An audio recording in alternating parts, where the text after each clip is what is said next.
Lo-fi low fidelity 是一种音乐风格，其特点是使用较低质量的音频设备制作音乐，通常有较多的音频失真和音质不清晰的特征。Lo-fi 音乐通常被描述为较慢、较轻柔，带有噪音和模糊的音色，并有较大的动态范围。Lo-fi 音乐最初是在1980年代末期和1990年代初期流行，当时通常被称为忧郁或忧郁和音乐。随着时间的推移 ，Lo-fi 音乐在2010年代复兴，并在2020年代得到更大的普及。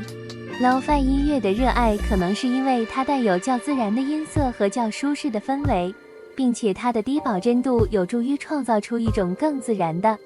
更人性化的音乐体验。此外 ，Lo-fi 音乐也被认为是一种较放松的、较慢的音乐风格，适合在较轻松的氛围中放松身心。让我们来聊聊爵士音乐。爵士乐一词的起源并不明确，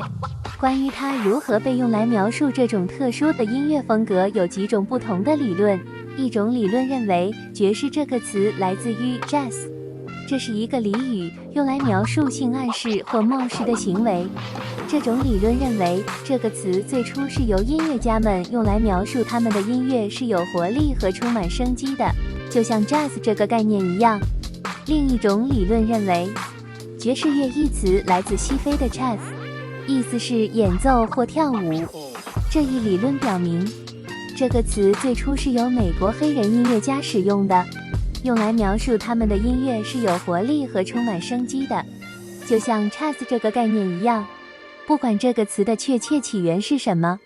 爵士乐有一个漫长而丰富的历史，跨越了100多年。它在20世纪初起源于美国，特别是在新奥尔良市。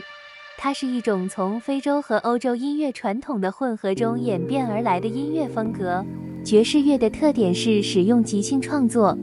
切分音节奏和对摇摆的高度重视。它影响了广泛的音乐风格，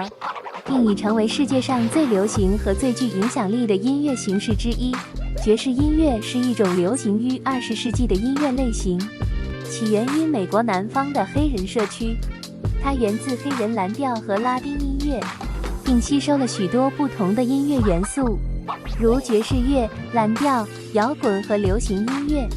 爵士音乐以其复杂的旋律、即兴演奏和强烈的节奏而著称。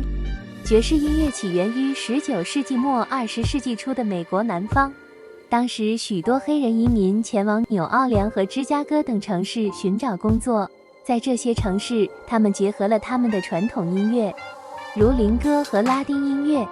以及当时流行的爵士乐和蓝调音乐，创造出了自己的音乐风格。